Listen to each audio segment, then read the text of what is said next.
Hello friends, welcome to my YouTube channel Dharmas world. Friends, APPSC నిర్వహించినటువంటి deputy DO పోస్టుల్లో reservation roster సరిగా పాటించలేదని చెప్పేసి అభ్యర్థులు ఇక ఫిర్యాదు చేయడం జరిగింది. ముఖ్యంగా దీని యొక్క రిజల్ట్ ఒక 2 days బ్యాక్ ఇవ్వడం జరిగింది. అయితే ఇక్కడ విషయం ఏంటంటే రిజర్వేషన్ నిబంధనలు సరిగా పాటించకపోవడం వలన అభ్యర్థులకు అన్యాయం జరిగిందని చెప్పేసి వీళ్ళంతా కూడా ఏపీపీఎస్సీకి ఫిర్యాదు చేయడం జరిగింది. దాన్ని వారు సరిగా పట్టించుకోకపోవడంతో అభ్యర్థులు కోర్టు మెట్లు ఎక్కడం జరిగింది. ఇప్పుడు కోర్టులో ఈ యొక్క ప్రాసెస్ మొత్తానికి కూడా స్టేటస్ కో ఇవ్వడం జరిగింది. ప్రాసెస్కి బ్రేక్ పడింది.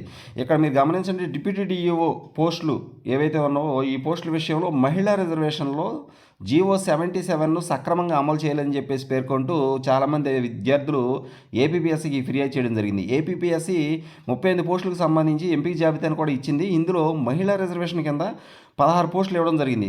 ఇది ఇచ్చినటువంటి నోటిఫికేషన్ ప్రకారము ఆ యొక్క రిజర్వేషన్ ప్రకారం 16 పోస్టులు అయితే ఇవ్వడం జరిగింది. దీని ప్రకారం 42% పోస్టులు మహిళలకు కేటాయించారని చెప్పేసి పేర్కొన్నారు. కొందరు అభ్యర్థులు దీనిపై న్యాయస్థానాన్ని కూడా ఆశ్రయించడం జరిగింది. ఇక రిజర్వేషన్ ఖరారులో పాఠశాల విద్యాశాఖ దీని అంతటి కారణం ఏంటంటే ఈ యొక్క రిజర్వేషన్ ఖరారు చేయడంలో పాఠశాల విద్యాశాఖ మరి పాటించాల్సినటువంటి నిబంధనలు పాటించకపోవడం వలన ఈ సమస్య వచ్చినట్లు అభ్యర్థులు ఆరోపించడం జరిగింది. ఇక పాఠశాల విద్యాశాఖ ఇచ్చిన రిజర్వేషన్ రోస్టర్ను ఏపీపీఎస్సీ యథావిధిగా అమలు చేసిందని, రిజర్వేషన్ రోస్టర్ను పరిశీలించి వివరణ తీసుకోవాల్సి ఉండగా పట్టించుకోలేదని చెప్పేసి పేర్కొన్నారు. ఇదే విధానము మనకి డిఎస్సి 2025లో కూడా జరిగింది. అక్కడ కూడా చాలామంది అభ్యర్థులకు అన్యాయం అయితే జరిగింది. కానీ దాన్ని ఎవరో ప్రశ్నించలేదు, పట్టించుకోలేదు. మరి కొంతమంది కోర్టును ఆశ్రయించారు, కానీ వారు ఆ యొక్క స్టేటస్ ఎంతవరకు వచ్చిందనేది కూడా ఇంతవరకు క్లారిటీ లేదు. నిజానికి ఏదైతే పాఠశాల విద్యాశాఖ వారు మరి ఈ యొక్క నిబంధనలు పాటించకుండా మరి ఈ యొక్క రోస్టర్ని ఇవ్వడం, ఈ రోస్టర్ని ప్రిపేర్ చేయడం, అదే రోస్టర్ని ఏపీపీఎస్సీకి ఇవ్వడం, వాళ్ళు దాన్ని పరిశీలించకుండా అప్లై చేయడం, దానివలన మరి రిజర్వేషన్లో ఈ యొక్క వేరియేషన్ రావటం, దీనివల్ల కొంతమందికి అన్యాయం జరగటం కామన్గా పరిపాటిగా జరిగింది. కాబట్టి దీన్ని మరి ఏపీపీఎస్సీకి విన్నవించుకున్నా కానీ వాళ్ళు పరిశీలించకపోవడంతో వీళ్ళు కోర్టును ఆశ్రయించారు.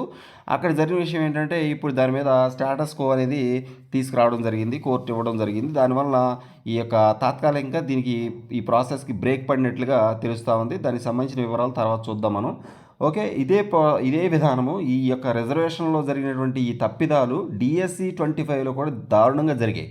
అందుకే చాలామంది అభ్యర్థులకి వెరిఫికేషన్ అయిన తర్వాత కూడా పోస్టులు రాని వాళ్ళు చాలామంది ఉన్నారు. మరి వాళ్ళందరికీ అన్యాయం జరిగినట్టుగా ఇంకా చాలా విధానాల్లో ఈ యొక్క మీకు ఇచ్చినటువంటి ఈ యొక్క రోస్టర్ ప్రకారం ఏదైతే సెలెక్ట్ చేసి సెలక్షన్ లిస్ట్ ఇచ్చారో దాంట్లో కూడా చాలా తప్పిదాలు ఉన్నాయని చెప్పేసి అందరూ అభ్యర్థులు కూడా మొత్తుకోవడం జరిగింది, కానీ దాన్ని పట్టించుకోలేదు.